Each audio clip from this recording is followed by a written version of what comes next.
En question principale, je reconnais maintenant la députée de Lapinière. Madame la Présidente, parlons du bilan de la ministre des Aînés qui a annoncé en 2022 que sa plus grande priorité était de consolider le soutien à domicile.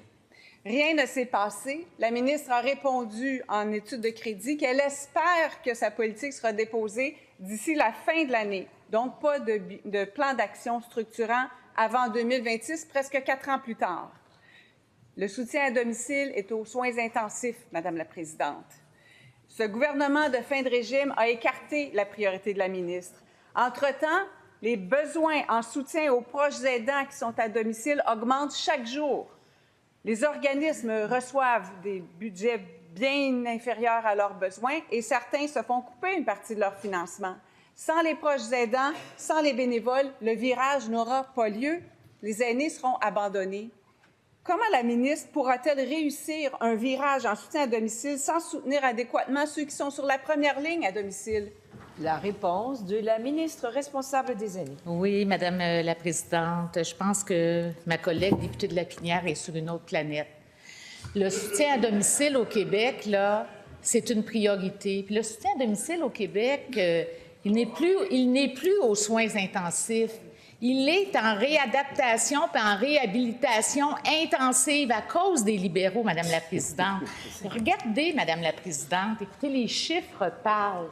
Ça, les petits bâtonnets rouges, là, c'était les années libérales, avec le nombre d'heures investies en soutien à domicile. Regardez ce qui s'est passé quand on est arrivé comme gouvernement en 2018.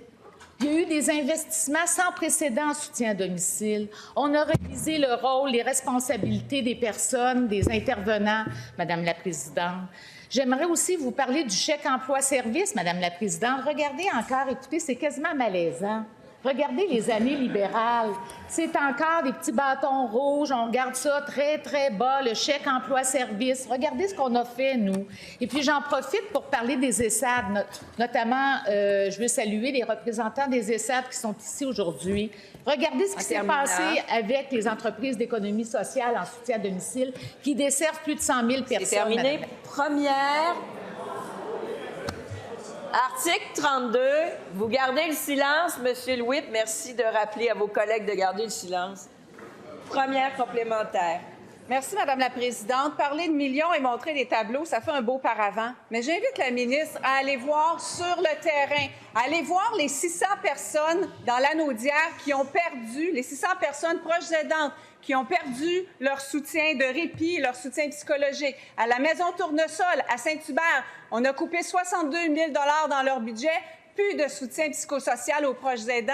Ces gens-là pleurent en apprenant la nouvelle. Ils sont à bout, ça va mal, tout le monde est inquiet. Et sans eux, la politique va s'écrouler comme un château de cartes. La réponse de la ministre.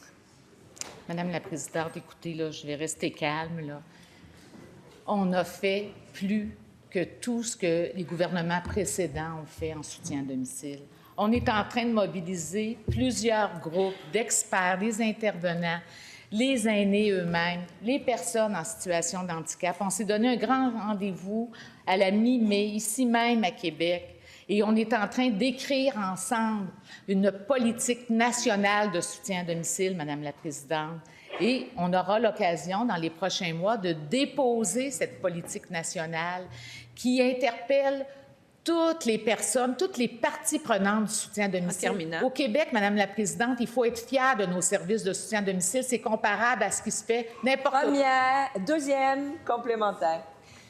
Madame la Présidente, c'est ce que je disais au début. La politique, c'est une priorité en soutien à domicile.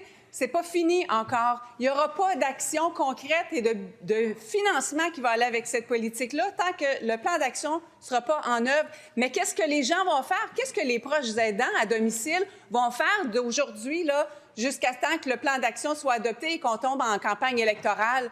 Ils vont attendre, puis ils vont se morfondre chez eux, puis ils vont être sur le bord de l'épuisement. Ils sont déjà. Ça prend des actions immédiates. La réponse de la ministre. Madame la Présidente, vous le savez, je suis quelqu'un de terrain et j'aime être sur le terrain.